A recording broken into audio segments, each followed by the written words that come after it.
Happy Thursday, my friends.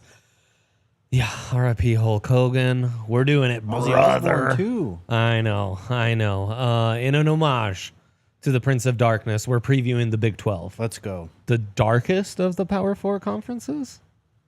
Yeah. As far as their outlook, maybe? Half the conference. Prospects, bets, top tier contenders, dark horses, coaching hot seats, all coming to you. And now...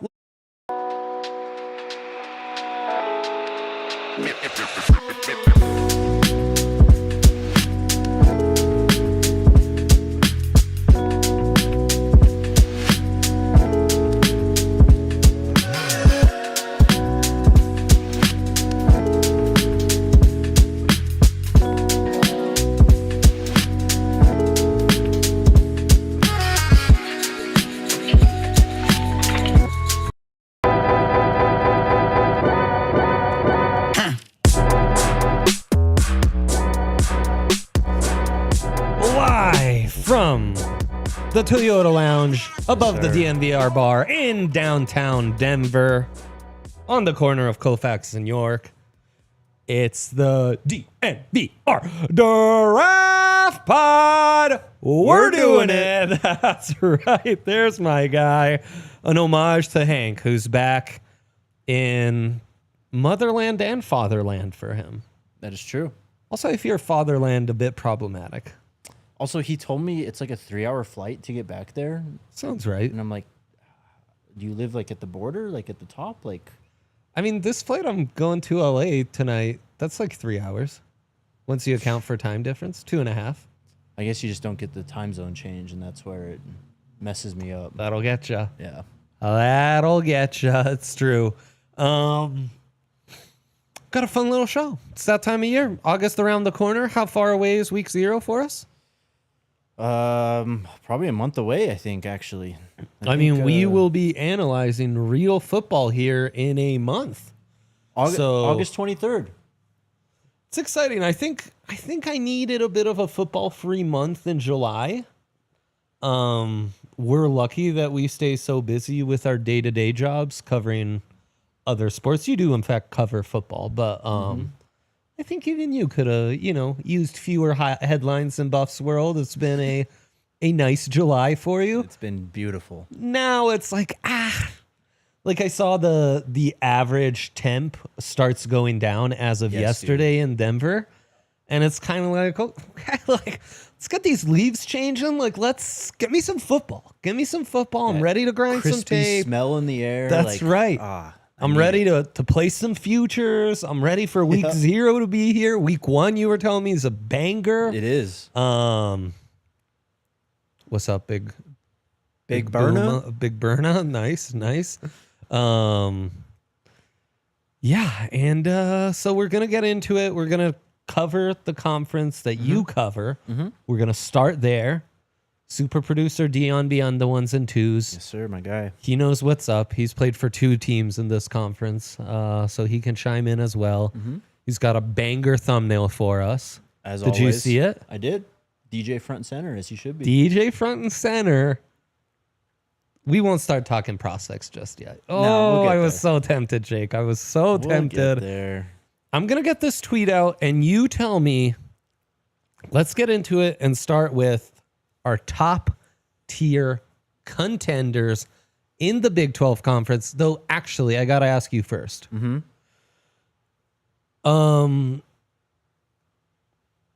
If someone invited themselves on this show and offered you $250 million to be a regular co-host, would you take it?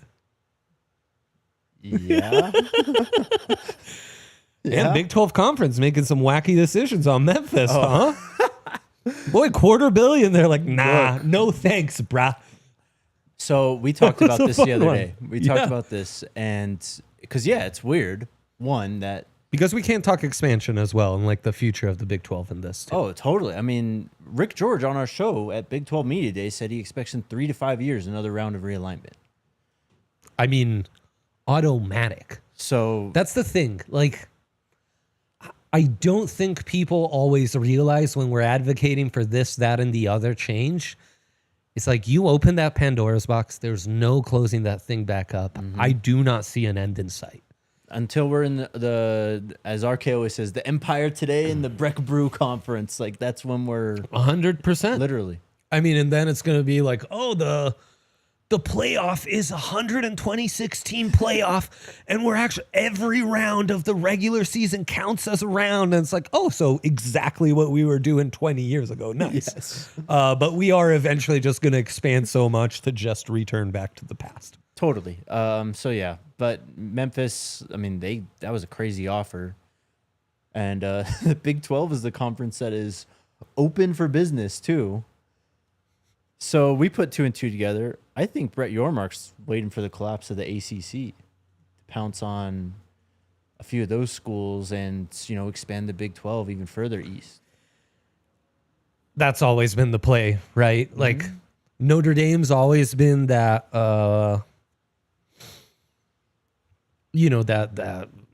that prestigious blue blood elite team that's out there. Mm-hmm. And, obviously the Big Ten's been trying for years. And until that NBC deal is so lucrative for the Irish, they have zero reason to back out of that. Yeah. Then you look at the next available. Yeah, there's not a lot of singles out there, but there's a lot of like I heard through the grapevine she's maybe talking to a divorce lawyer, Well, and that's where Florida State, Miami, Clemson are appealing. We went to court already for some of those teams. Florida State and I think Clemson already sued the ACC to try and leave a year or 2 years ago. Yeah, that got settled. TV contract is it's terrible. They hate it. It's through 2037, I think. Yeah, and I mean, by the time you get to 2037, all other conferences are making 3x conservatively of what they're raking in. So, yeah, the ACC is a big one, and I mean, those programs I just mentioned all feel like not the craziest fits in the Big 12. No, not at all. And also, that would be the one criticism of not bringing in Memphis is maybe expanding east was the play.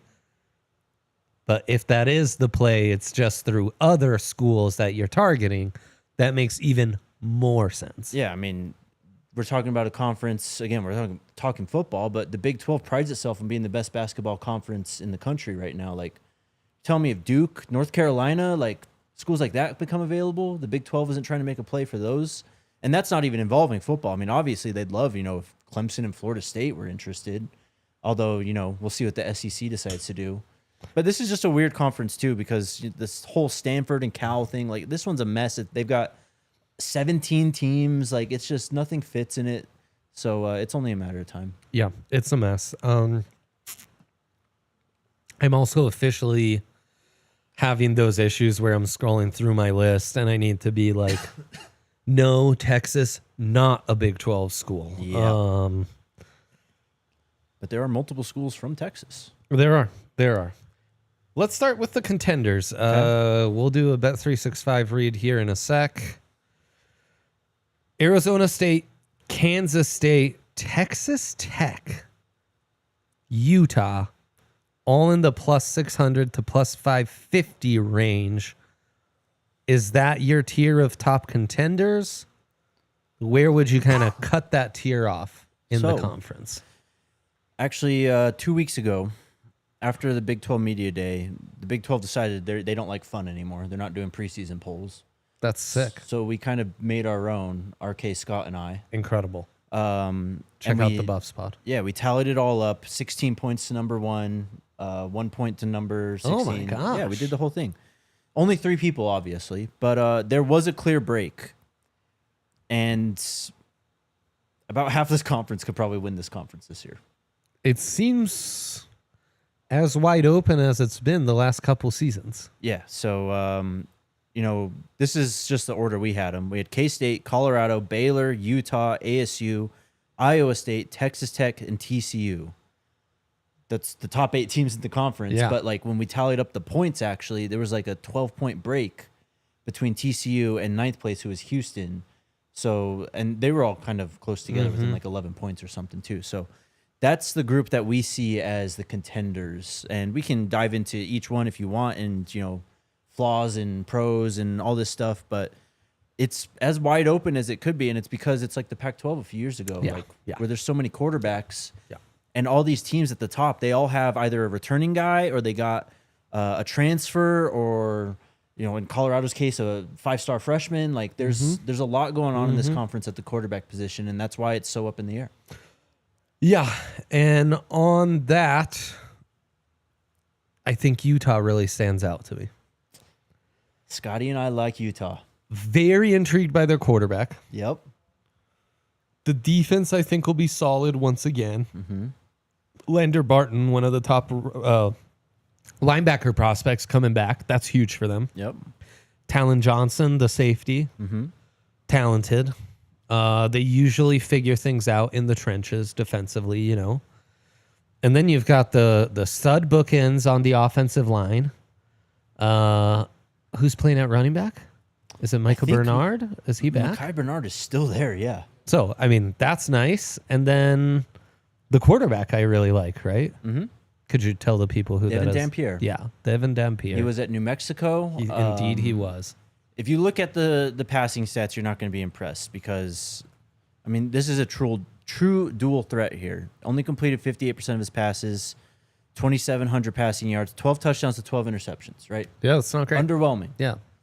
But the rushing stats, on 155 carries, 1,166 yards.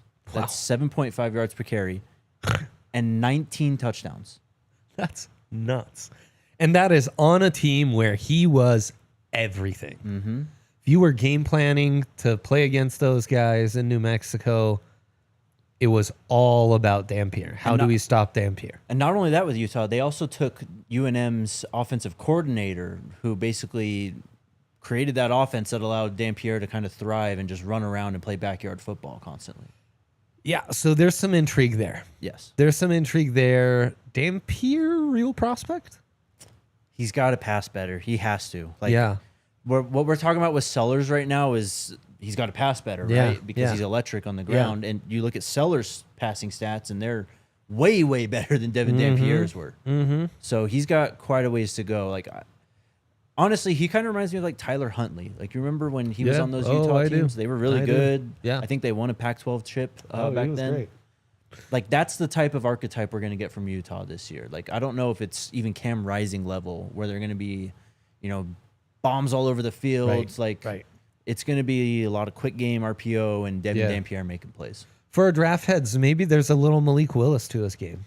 I could see that for sure. But I mean, I was doing a show on the Rams pod last offseason, and Justin and I were talking about, he had me rank like the top quarterback CSU was playing that year, and I ranked Dampier as like 2 or 3, I think. Yeah, absolutely. I think he was just behind Ewers and Shador, you know? So I've thought very highly of him for a while, and I mean, plugging him into that program with your star running back returning, with that offensive line returning, with kind of the guarantees that defense can give you, Utah really stands out to me.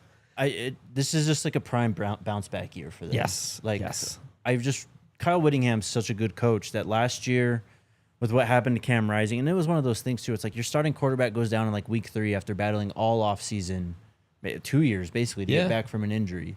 It's like the season ended that game against Baylor. They're like the Wisconsin of the West. Wisconsin hasn't lived up to this the last 5 years or so since they've gone through some changes or what have you. But Wisconsin used to always be like, I don't know that they get me too excited. But every other season, they're going to win 10 games. They're going to win their division. They're going to make an appearance in the Big Ten title game.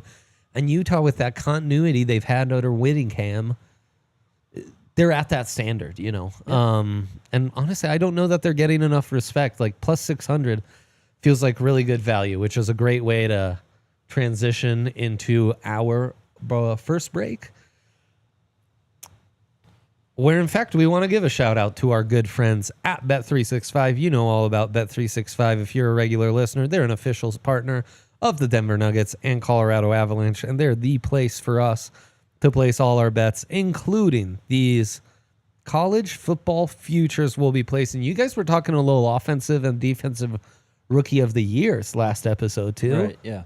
Good bets to be placed there. I know you bet on some F1 in the summer. I have. Get those juices rolling a little bit. Yeah, we got Spa this weekend. Come on now. Let's go. I bet tennis.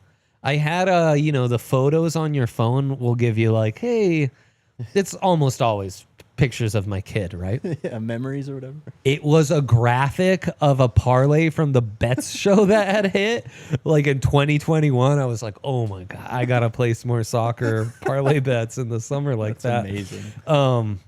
Yeah, all thanks to Bet365.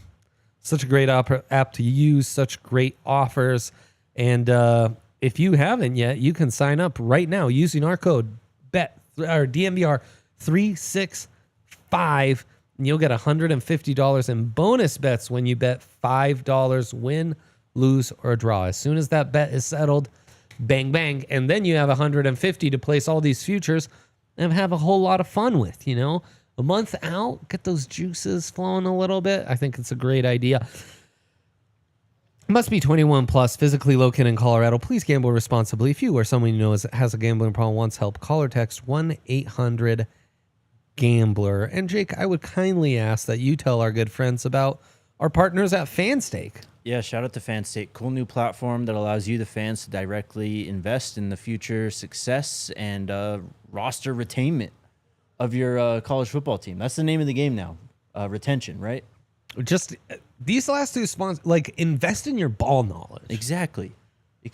You know ball, you listen to this pod, you're in the chat, you're doing your thing. Show us at Bet365 and FanStake. Facts. The portal's closed right now, but you can still stake, I think, recruits, a select number of them over on FanStake. How this app works, basically, it's risk-free, too. You sign up, use that code DNVR, you'll get $25 for free to stake. Put it on a player. Put it on a player on your favorite team's roster. Big C. It's common. There you go. DJ McKinley, I think we'll be talking about him soon. Of course, we'll have a few of them that we'll talk about. Yeah. But yeah, you can put $25 on a player. If they sign an NIL deal with FanStake, they will get a pool of that money. If they decide to either leave your team or if you're, staking a transfer or something, they go to another team. It's risk-free. That money goes straight back into your account. So hit them up. Again, it's a free $25 credit, no credit card required or strings attached. We're encouraging everyone to join us in staking Jordan Seaton, the future of the Colorado Buffaloes. Keep him on the team. Click the link in our description, scan the QR code, or just head to fanstake.com and use promo code DNVR to help keep Jordan Seaton with the Buffs. Oh, man. It's gonna be hard for me to have to not turn this podcast into just Jordan Seaton film rooms next year. He is something. It's gonna be really hard. He's put on like 40 pounds of muscle. When we have a top taprospect locally, that gets me going. And it's your position too. That Tackles? gets me going. Man. I love that so much. Funny how I used to be an edge guy and I've kind of transitioned to becoming an offensive tackle guy, huh? But that's how it works. Like you learned edge, and it's like, well, now nice. I kind of know the other side at this point too. Ah, that's life. We won't say what that means. Okay. The other team that really stands out to me, Okay. a bit above the rest, All right. would be Arizona State. Sure.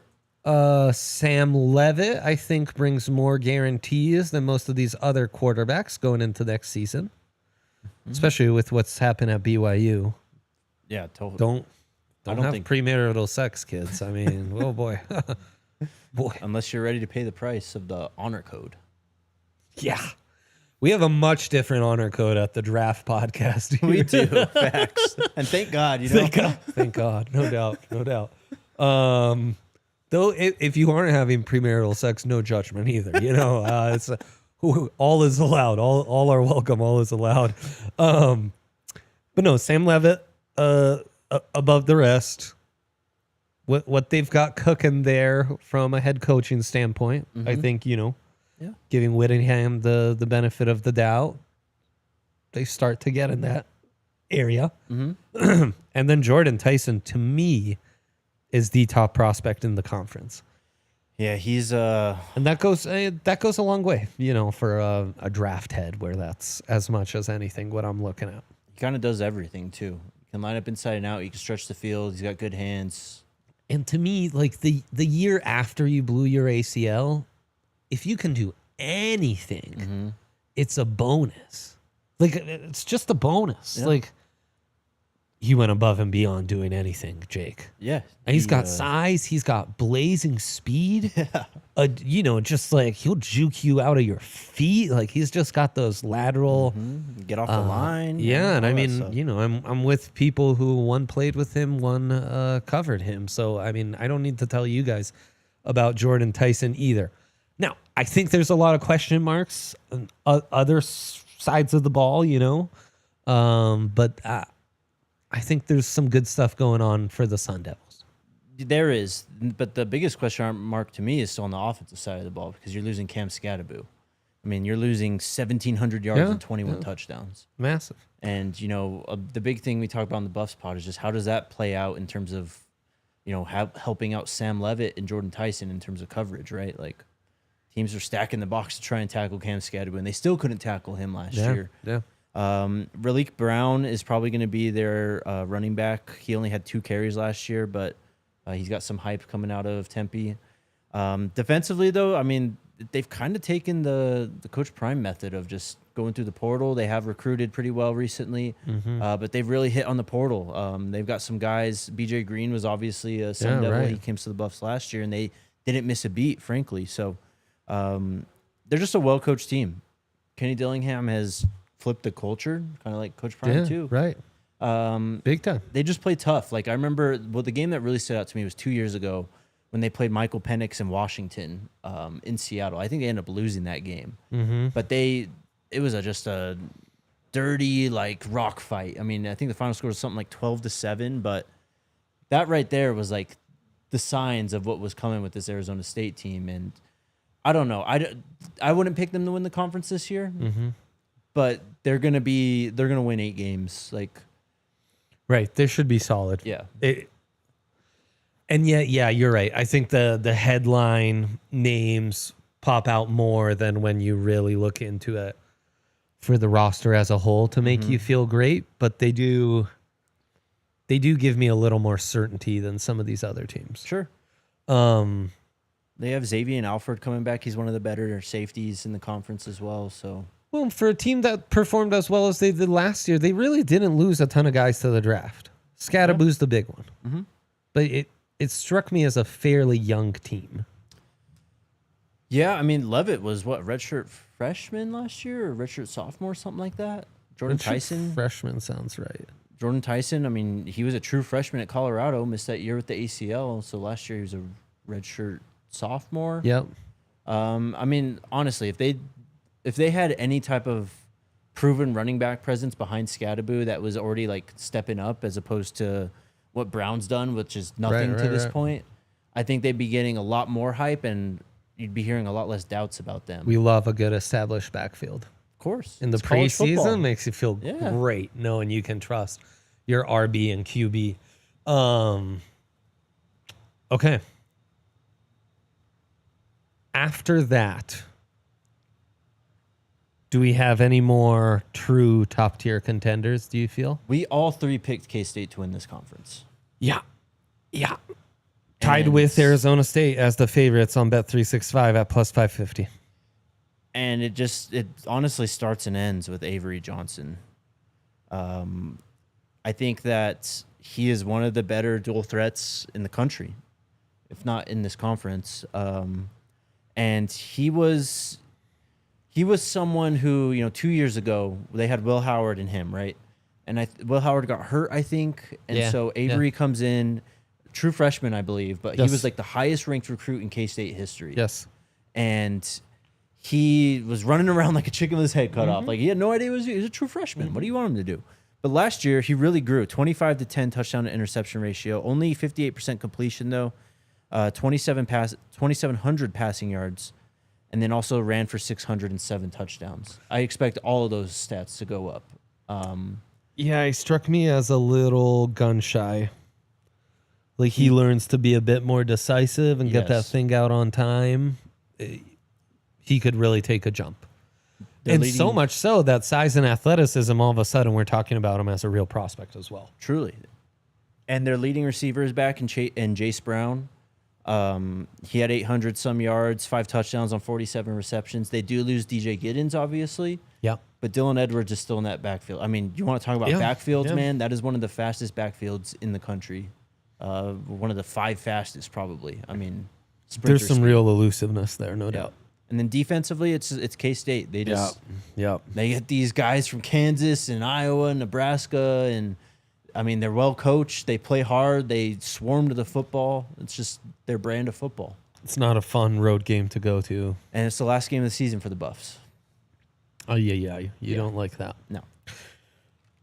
Who are we missing? Texas Tech would be the other one who's in this high range on the futures list. They've got a real nice edge transfer, David Bailey from Stanford. But where's the hype here? Sell me on them. I mean, And they bring back Dante Corleone, right? That's Cincinnati. I'm sorry, Cincinnati, Yeah. of course. I'm not the biggest Texas Tech believer. Good. One, I don't believe in Baron Morton too much, the quarterback there. He is back, and yes, he's part of the reason why we're, kind of touting this conference as a conference of quarterbacks this year. He's just someone who, even with all the firepower they've had over the last few years, to me has been underwhelming. Yeah. I mean, honestly, the last season it was Taj Brooks that you would point at, right? Mm-hmm. Like that was the engine of that team. He's gone now. I'm sure they got some crazy transfer to fill in at running back because they killed the portal. That's where all the hype is coming from. All of a sudden, they're spending lots of money. They have one of the most expensive athletic departments in the country, one of the most expensive football rosters in the country.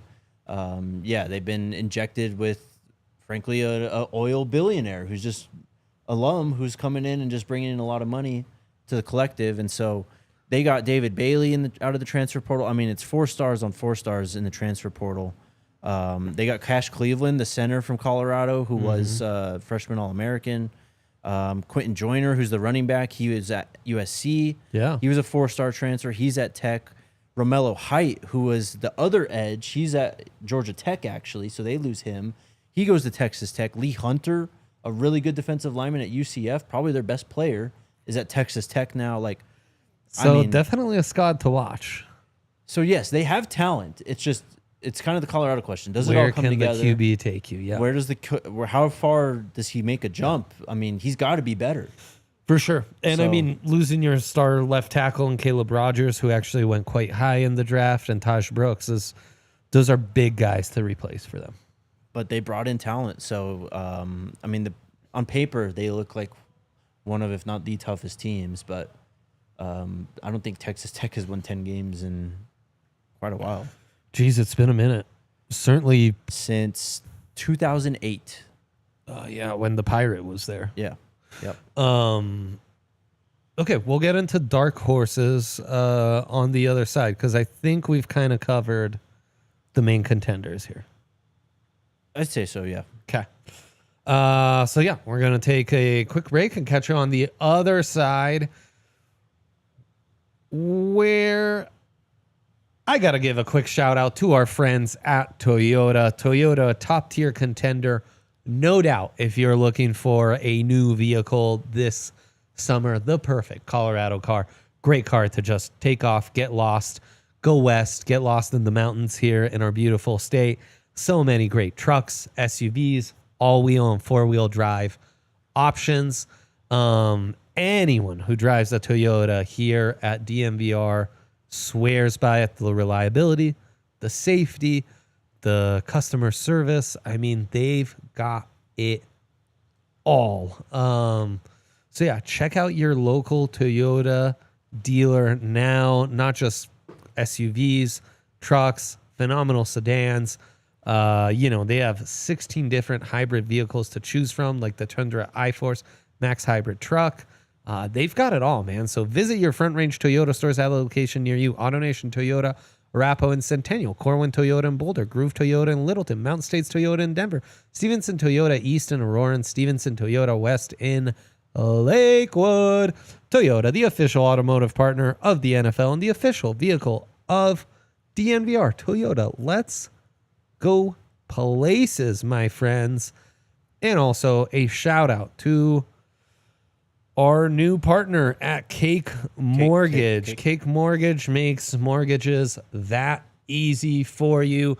It's the perfect, debt service for people who aren't just conventional employees. I've been in this spot in my life where I'm working as a freelancer. Maybe I'm doing an internship on the side. I might have multiple freelance gigs.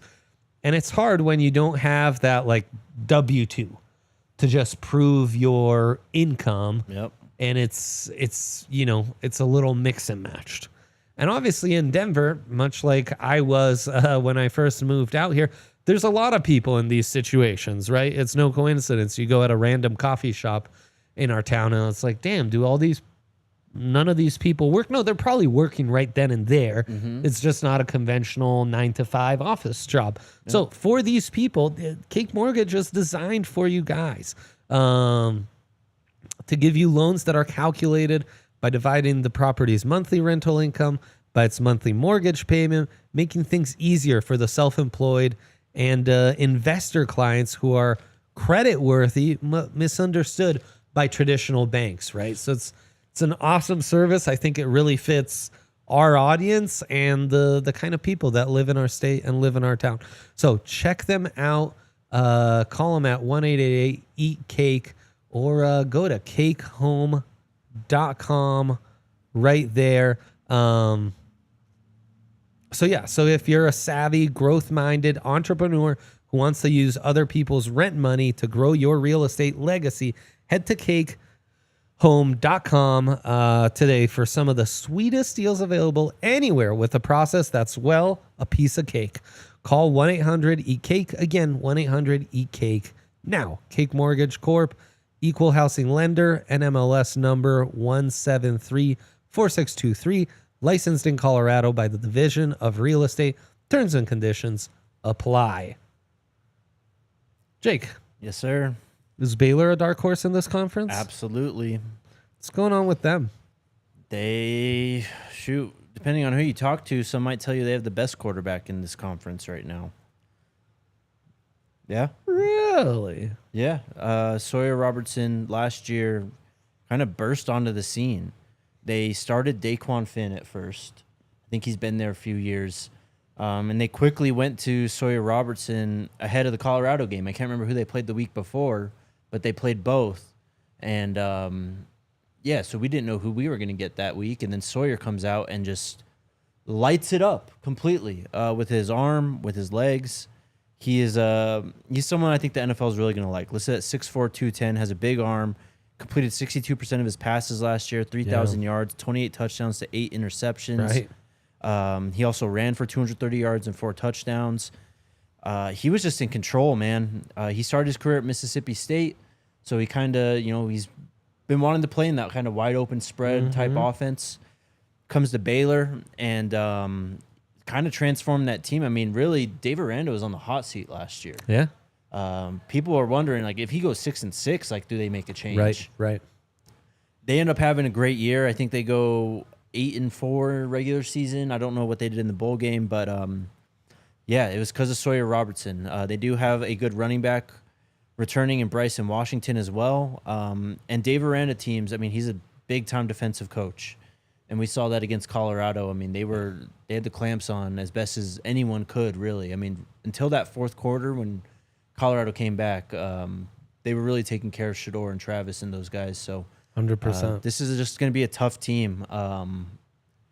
With Sawyer Robertson, at least in my opinion, you can't count them out on any week this year. Yeah, and then that running back, Bryson Washington, ran for over 1,000 yards, 5.8 a clip, 12 touchdowns. Dion put him on our thumbnail there.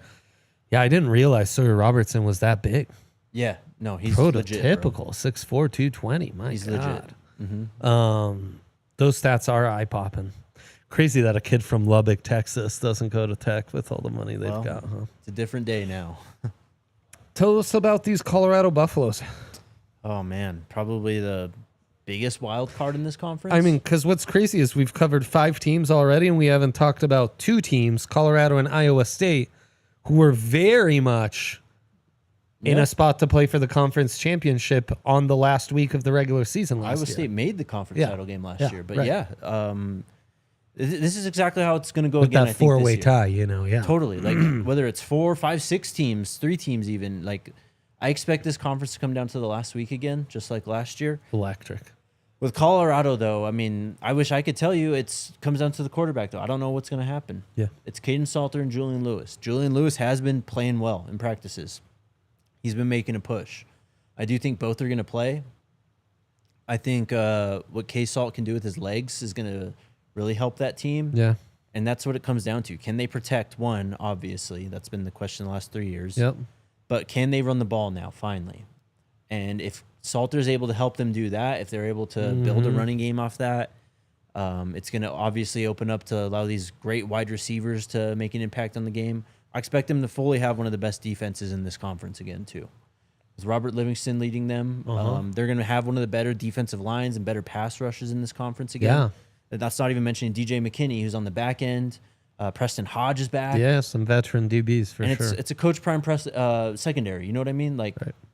So I say all that, and again, I'm talking myself into it again. Like, Colorado's going to be good. Yeah. We just got to see it from the quarterbacks, like, and some consistency on the offensive line. That happens, this is going to be a really good football team. For sure. And I mean, much like I was saying with Dillingham starting to earn that benefit of the doubt, I think Coach Prime has positioned himself to be in that same category where it's like, and also just, is there anyone more talented in the conference than Jordan Seaton? So, and then Juju, things. Well, again, it's, you lose Travis and Shador, but you have stars. You mentioned DJ. He's getting first-round buzz at cornerback. No one is talking 100%. About these wide receivers. I'm telling you, this is still one of the better wide receiving cores in the country. No doubt. The Millers are going to make some noise. Joseph Williams is going to make some noise. Sincere Brown. And they got freshmen ready to roll, too. They're probably going to only be a factor in the return game. But I really like the makeup of this team, man. And they have a big test week 1 against Georgia Tech. We're going to learn a lot that game. One about the quarterback, obviously. But if they can run the ball in Georgia Tech... Right. I think they open eyes week 1, and people, last year after the North Dakota State game, people still kind of had their doubts, right? Like, oh, you need to come down to the wire, all this stuff.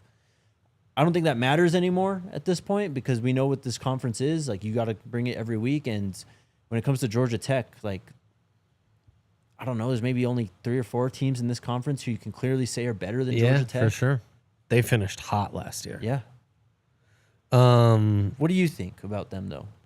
I think I just placed a plus 2,500 future on them to win the Big 12 as you were talking. Yeah. So I think you sold me. I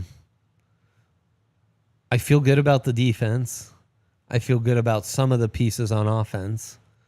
Really is going to come down to O-line run game for me. And another thing with CU... Because while I believe in those stars, I don't think the stars are at the level Travis and Shador were coming in where they can just kind of carry you as you're going through your growing pains. Absolutely. And the other thing with this team, though, they have the toughest schedule in the conference by far. They get some of these guys at home, and BYU has fallen off now, with Retzloff, that whole situation, right? And it's a favorable non-conference. I mean, you get all 3 games at home. Either way, though, you got to go back to Fort Worth to play TCU. Yeah. We haven't talked about them yet. They're going to be a good team. You get Iowa State in Boulder. You have to go to Utah. You get ASU coming to Boulder, and you have to go to K-State to end the season. You're playing all the teams at the top. That's the concern going into this Big 12 season is it's going to be exciting. It's going to be wide open. It's going to be fun.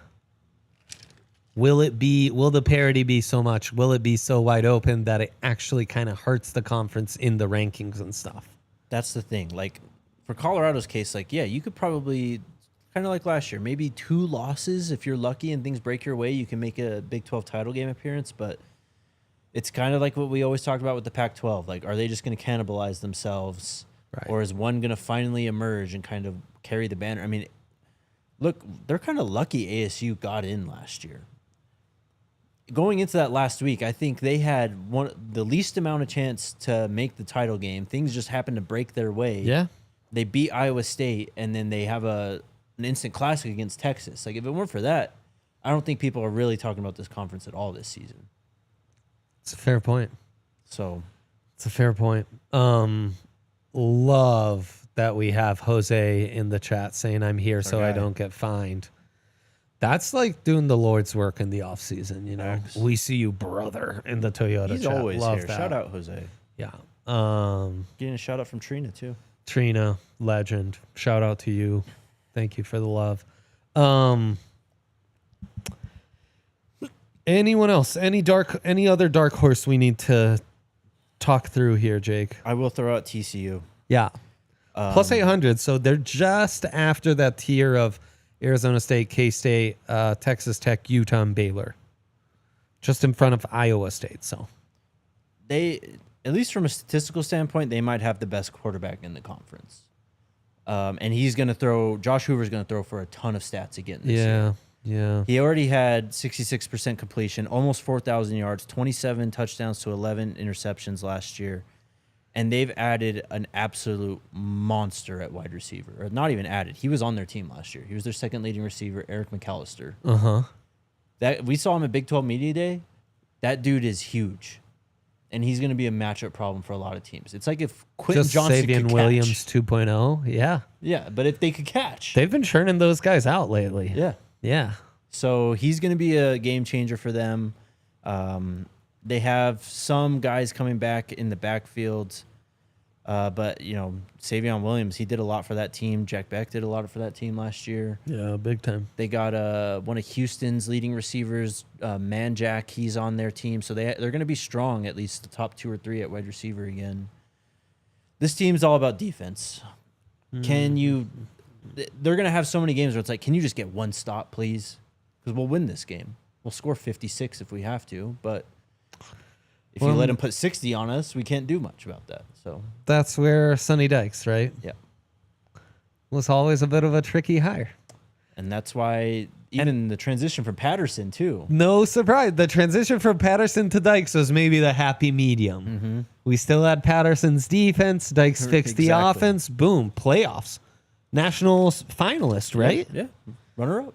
Boat race by Georgia in the final, but got there. Magical season. Mm-hmm. Since then, it's a little like, yeah, what do you want to be when you grow up? You know, can you figure this out? Yeah. But they've been fun offensively. They've been fun just in general. Yeah. So I have to mention them. They're going to be so explosive. They're going to put up so many points that you never know. I mean, they could have a 22 like run where, you know, maybe they do. Because do you remember how miraculous that was for TCU? It was every week down to the wire. Miraculous, yes. So if that happens, they're going to put up points and they're going to win football games. No doubt about it. Could not agree more. Want to talk top prospects? Let's do it. For me, it's Jordan Tyson's the top prospect in the conference. For many, I think it's one of those 2 Utah offensive tackles. Right. Spencer Fano being the more physical, bully right tackle. Caleb Lomu being the more athletic, agile athlete. So, you know, I think that's the top 3 for you. And then that next tier is probably, and you know, Fano, Lomu, those could be guys the Broncos are looking at. Absolutely. Jordan Tyson. Totally. That guy screams Sean Payton wide receiver. Yeah. Returning ability, you know, always a big thing. Sean really likes guys inside, outside. Yeah, inside, outside. Nice combination of, you know, Sean likes the bigger guys. Mm-hmm. He's got the size. He's Yeah. 6'1", almost 200 pounds. And then, you know, there's some local connection. I'm sure he's going to be tapped into this guy. I mean, they seem to draft well out west. They seem to draft well in the Big 12. So I think Tyson, I think all 3 of those top guys are guys that Broncos fans, like our boy Jose, will want to be tuned in on Okay, bring that comment back in the last 5 minutes. I want to shout great Jose comment, back, but I'm rolling on these prospects, so I'm not going to interrupt myself and read that. But thank you, Jose. We love you, brother. Then I think there's a next tier, right? Mm-hmm. Levitt could be in that tier. DJ very much in that tier. And then probably David Bailey. Totally, dude. Absolutely. And, these transfer guys, you never quite know what you're going to get in that first year of transferring, right? Mm-hmm. Sometimes you can be super hyped, and it's like, well, maybe you should have stayed at Stanford where you got all that hype, And then sometimes you really live up to it. Well, Stanford has some issues. Indeed, they do. They do. Andrew Luck's running the program. They fired Troy Taylor. Well, that's legendary. It is, and he brought in Frank Reich. That's the head coach at Stanford for this year now. Wait, that happened? Yeah, bro. Oh my gosh. I'm sorry I missed that. No, this was a Frank Reich, Andrew Luck running your program. Yeah, low key, this was a big thing a few months ago because Stanford, Troy Taylor was like getting accused of it wasn't like sexual misconduct, but it was like bullying women or something like in the program or something like that. So he gets fired, let go. And then, of course. Sport, man. It's crazy. So he gets let go. How's that? Like, why are we bullying women? What are we doing, man? In March, too. Like, this happens in March. Just chill out, Troy Taylor, please. Luck was hired, I think, towards the end of last football season. Anyway, so he's completely, starting it over pretty much. Yeah. And they're not going to say no to Andrew Luck, obviously. Nope.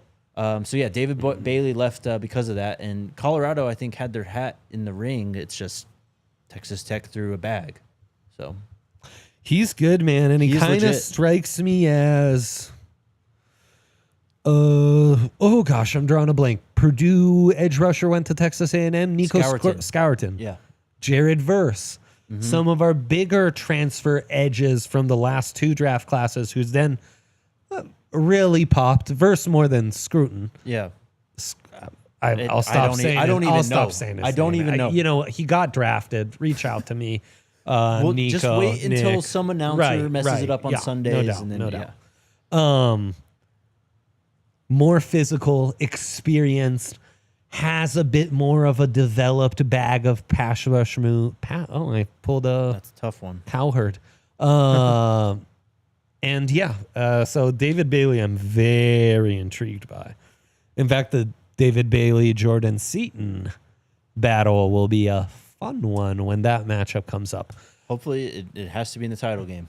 And DJ McKinley, I just want to say, obviously we're going to come off as homers as hyping up the top prospect for the Buffs. No, man, he could play. But DJ has the size. He has the athleticism. He's shown good ball skills. I think there were stretches where it was hard for that secondary a little bit early in the season. They figured that out, and DJ really started playing well, and that was first year in a new system, new team.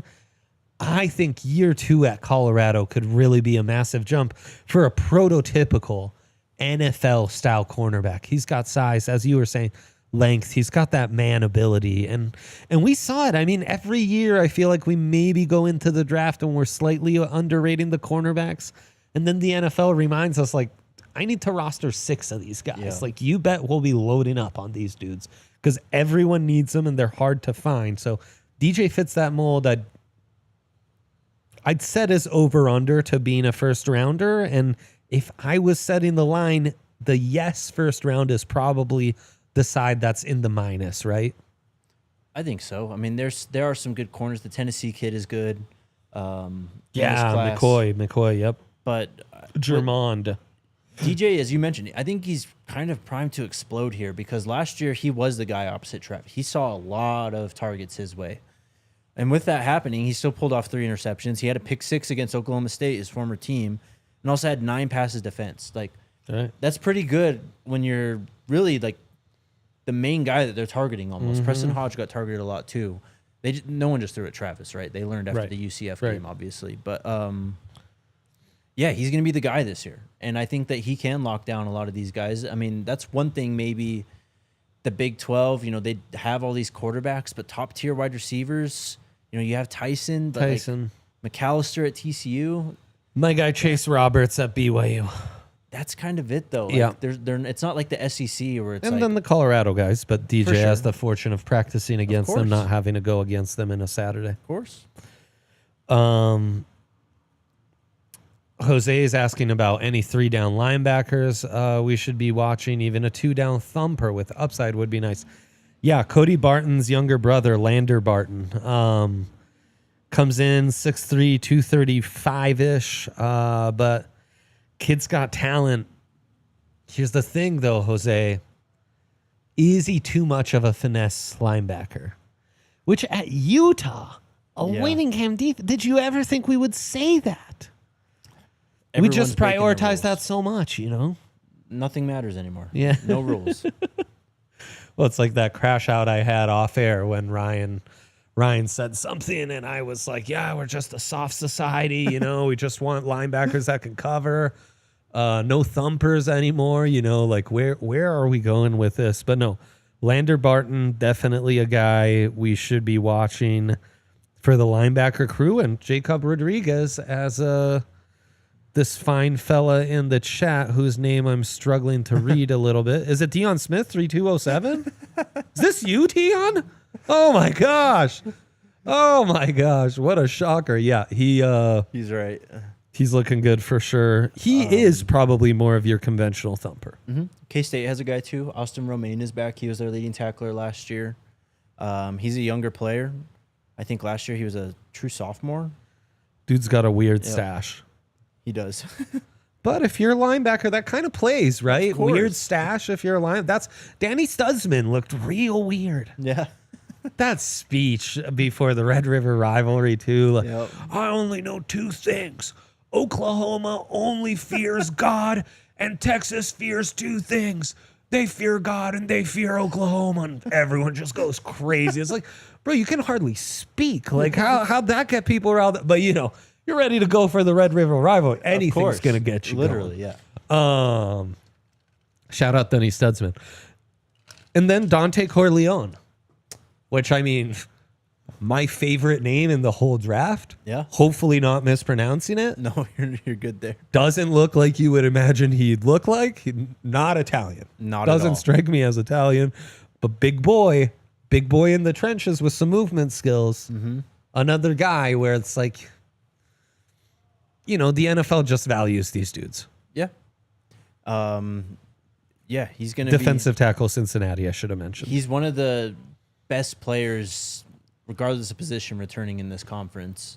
He For didn't- sure. I don't remember him doing too much against Colorado, but he's again, he'll be a better draft prospect, I think, than he is player at Cincinnati, because he's someone that just needs to be put into an NFL scheme, surrounded by NFL talent, you know, like not just playing with dudes at Cincinnati who are fighting for bowl eligibility. You know what I mean? Mm-hmm. Cincinnati also has a really good tight end, Joe Royer. He actually impressed me in that Cincy game last year when when the Buffs hosted them. Yeah. He's one of, if not the top returning tight end in the conference last year. He had 50 receptions, 521 yards, 3 touchdowns. He's got a sick throw. Former Ohio State player, been at Cincinnati just 1 year. This will be his second, so he's a good player. Yeah, a really good player. Chase Roberts, I mentioned in passing at BYU. He's a team captain. He's had some kick returns, and he's a wide receiver listed at 6'4", 210, who had 854 receiving yards on just 52 receptions. That's an average of 16 per. When you have that size, you're that kind of reliable playmaker on your team, and you have the speed to be a kick returner, you certainly have my attention. Place like Puka Nacua looks like Cooper Cup. Nice. Huh? You like Well that done. one? Yeah. So I think he's very intriguing. I know people are high on Tao Johnson. Tao, T-A-O? Think so. Like the Don't ask me, the bro. Eastern philosophy book I read in college. Shout out to the Tao Te Ching, okay? Great book. Just like a 5-sentence poem on each page, right? My speed. There you go. It's like scrolling Twitter, you know, but more useful. So yeah. By the way, to the person who found the 0564, you found the stream. They said great things about K-State. rewind 20 minutes, you will find that section. Yep. Dylan Edwards would be an interesting one in the NFL. Shoot, man. Because can he find a full-time role to be a top 100 pick? I don't know. I'm skeptical. But is he a guy that has a lot of value as kind of a back end of the roster type of player for you and could certainly be drafted on day 3? No doubt about that. I mean, he's got the returning chops as well. He needs to catch more footballs. He caught 36 that freshman year at Colorado. That's kind of because they couldn't run the ball. Up that. But only 19 last year at K-State. He did do better on the ground, obviously, than he did at Colorado. So, yeah, if he keeps doing what he's doing in the running game, I don't know if he'll return kicks still. We'll see. But he does have that in his bag. We all know that. And certainly does. Yeah, if he becomes a better receiver, we'll start talking about him potentially as a Broncos fit. Yeah, no doubt. Anyone we're forgetting? I'm scrolling through here, man. Arden Walker, the top, like the next up prospect for Colorado? Buffs guys, yeah. Xavier Hill's a really good guard. He's going to play left guard next to Seaton. He's coming in from Memphis. Arden Walker, of course. Jakeem Otis, he does have another year. He could come back if he wants to next year. Alabama transfer, The Alabama defensive lineman. He's going to be a good, impactful player for them. Preston Hodge, a smaller player in the secondary, plays nickel, but he's got the hips and the feet, the movement skills to cover. So one of those guys the NFL likes, right? Like high IQ, reliable last line of defense. Maybe not the flashiest, maybe not the sexiest, but a DB like that always finds a way to get on the field and often can play up above his raw talent. Salter too, potentially. I mean, again, we'll see. Right. And then if a receiver pops, like Omarion could go if he really wanted to. Exactly. Coaching hot seats. Oh, yeah. Has Gundy done enough with this contract adjustment, or is that Cedaroo getting a little hot for our guy, Mike G? I think it's getting pretty warm. I think so, too. They changed a lot. It felt like, almost like we got to do like all we can this season to save our jobs. They went from a 10-win team to a 2-win team, right? Yeah. And I mean, Ollie Gordon was healthy. Yeah. And it tanked his stock. Yep. Yeah, bad. Not good. So they finally went heavy in the portal, something that Gundy has not been known to do. Yeah, well, they spent some money. Contract got adjusted to where now part of his salary is just going to NIL, and he took a cut. So he took a haircut, which a guy with a mullet like that, you never want to see take a haircut. And he remade his coaching staff too. Like, that's the signs of a guy who's like, we got to... anyone that can help, please. That's been a contentious relationship forever. There were rumors like 8 years ago that was like Gundy's agent was actually reaching out to Florida when they had an opening to see if they were interested. He's obvious. He's one of the dinosaurs. Surprise, no one's interested. Yeah, he's one of the dinosaurs, bro. Like he's stuck in the old way that college football was, refused to adapt to the transfer portal, NIL. Now he's, Dabo kind of had that too, right? But Clemson recruiting wise didn't really have to worry about it as much as Gundy did because he might be a bit of a troglodyte too.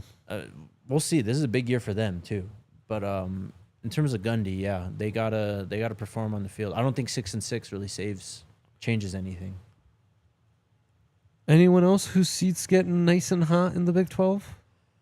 There was some decent turnover with some of these coaches, like Satterfield at Cincy. We'll see what they decide. Yeah. Arizona's a big one. Brett Brennan, that program, that you talk about hanging on by a thread. Yeah, I think he almost got fired last year. That was tough. They do have Fafita still, again, conference of quarterbacks, but honestly, that's kind of it. Losing to Cario Davis, that's probably the top prospect to leave the conference, right? He goes to Washington, goes back to what's their coach's name? Jeff Fish. Jeff Fish, yep. I'd throw out Lance Leipold too at Kansas, KU. Does another people love him, win though. season but Jalen Daniels is there again. Like you're kind of marrying your career to Jalen Daniels, and just is 6 wins really enough? Because in the context of it, you're going off that 1 year 3 years ago. Yeah, I know. But it's like the best year Kansas has had in the last 15, That's where they have a hard time balancing it. If you're watching on a smart TV, go to thednvr.com. We're going to OT real quick for this one. Sonny Dykes potentially too. Like if TCU really disappoints. I kind of would do it on Sonny Dykes. You don't? I kind of would. Oh, you would? I mean, I totally don't get know. it. I really don't even know. He's like a poor man's pirate, Sonny Dykes. Like, I can't hate him too. I just have a hard time hating the guys like that, you know? He just hasn't been And able he to put did it all have that together, magical though. run. Yeah, but you even said it earlier. It was with Gary's players. Like It was. Duggan was there from Gary. Like, you know what I mean? Like, It's true. so Also, Duggan's a legend for staying in. For riding that out and staying in school and then getting that payoff, legendary. do you remember that game, Dion 22? He wasn't even the starter, I don't think, right? They put him in at halftime. They had another guy. Yeah. Yeah. So Crazy. he wasn't even like the established guy coming. I remember a quote, actually. I think Sonny Dykes said before that game, like, we could play up to 3 quarterbacks. And they had another guy come in, right? Yeah. Yeah. They weren't convinced at all. And then Keytron Miller gets drafted high. Quinshon Judkins goes round 1. They had that Quentin guard. What? I know what you meant. Oh, I said Quinshon Judkins? Yeah. Yes. Quinshon. Bad boy. They had some safeties too, right? Yeah. Yeah, and Perry was there. That left guard. Bud Clark. They had a corner too. Josh Newton. Yeah, I mean, that team was awesome. Yeah. Okay. This was fantastic. Thanks for doing this, guys. Thank you all for tuning in. And let's hit up Jose's comment, which meant so much to meant so much to me. And me. But the comment is, nah, man, you guys are doing the Lord's work. You're already giving us the things to watch. And yeah, there you go. Instead of regurgitating media narratives like other outlets. Much respect. Thank you, bro. Jose, what a nice thing to say. You are the man. Thanks so much for hopping on. Thanks so much to all of you who hopped onto the Toyota chat. This was a blast. I'm looking forward to having more Hank back, more Jake back, maybe get Scotty on, do one of these with J Mike on, and just get into these conference previews, kind of cover it across the board, and just have a blast as football is around the corner. Thank you all. Thank you to Big Dion and on the 1s and 2s. And until next week, we out. We all silly like the mayor.